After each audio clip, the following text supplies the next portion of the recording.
Hey guys, and welcome to That Was History. I'm Cliff Langston, and along with my friend Jeremy Payne, we're going to be bringing you some great historical events and fun facts. If you are new, basically we take the next 7 days, starting with the day that we post our episode, and we take one historical event for each one of those days and discuss it. So without any further delay, let's get started.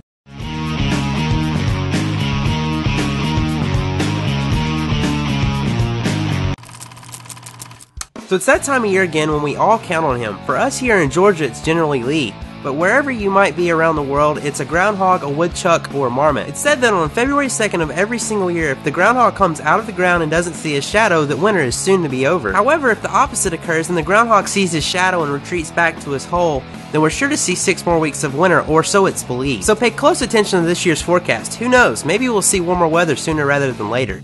So there are a lot of things in my life that I still consider needing to be done. Kind of like a bucket list, if you will. I haven't flown a jet, I haven't become president, and I'm still waiting to receive my Dodge Viper. These are accomplishable though, right? It's not like I'm trying to run a space shuttle or anything. Space shuttle. So how convenient is it that I would mention that? This segues right into the fact that on February 3rd of 1994, a woman astronaut actually took control of the Space Shuttle Discovery. And of course, this would be the very first time that a female had ever been a pilot of a spaceship.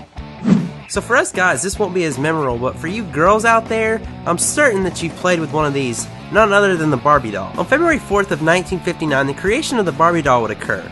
It was created by Ruth Handler, who is also known for creating the Mattel Company. Both the Barbie and Ken dolls would be named after her own son and daughter. Morally speaking, when you think about it, you see Barbie portrayed as liking Ken or wanting to have a relationship with him. In real life, however, the people that these dolls were named after were actually brother and sister. So wouldn't this seem kind of odd to you? Let's hear your comments on this and see what you have to say.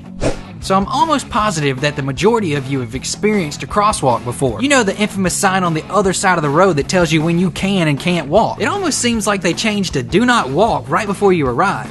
Anyways, believe it or not, they're actually there for your safety. On February 5th of 1952, the very first Don't Walk sign was actually installed in New York City. This was introduced due to the growing number of deaths and pedestrian accidents in the area. Because of this, these signs are actually still used to this day. Stop. Oh, come on, you see what I mean? So imagine you got the chance to go to the moon.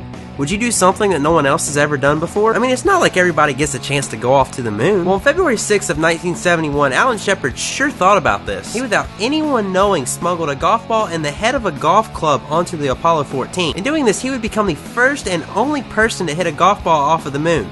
And did I mention he did it with just the head of a golf club? So even if it's not a chance to the moon, think about this saying. There's always a first for everything, and you might just be that one person. Around the World in 80 Days. It's definitely a good book, it's definitely a good movie, but it's also definitely old news. No longer is it cool to race around the world in 80 days. A United Kingdom woman was actually so determined to break the around the world record that she would do so on February 7th of 2005. Her name was Ellen MacArthur, and she single-handedly broke the around the world record with a time of 71 days and 15 minutes. Today in the modern world that we live in, it's no big news to find out that the White House has installed another TV or another radio, but back in the day it was huge news to find out that they had installed a radio. In the 1920s, the radio was popularized such that the first radio was installed in the White House under President Warren Harding. This news would signal to the American people its increased use and acceptance among the United States. And it seemed to work because today the radio is used for a broad range from music all the way to news talk shows. Well, that's going to do it for this episode, guys. We hope that you enjoyed everything that we had in there.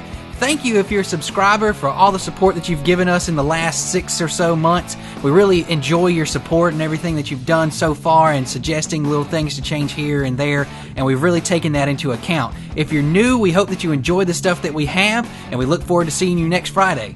And we ask that you also follow us on Twitter, like us on Facebook, and please subscribe to our channel. And also, be sure to check out that little button off to the right with our Kickstarter project that we're trying to do right now. We're trying to raise a little bit of money to build a small studio so that we can make better videos in the future for you guys.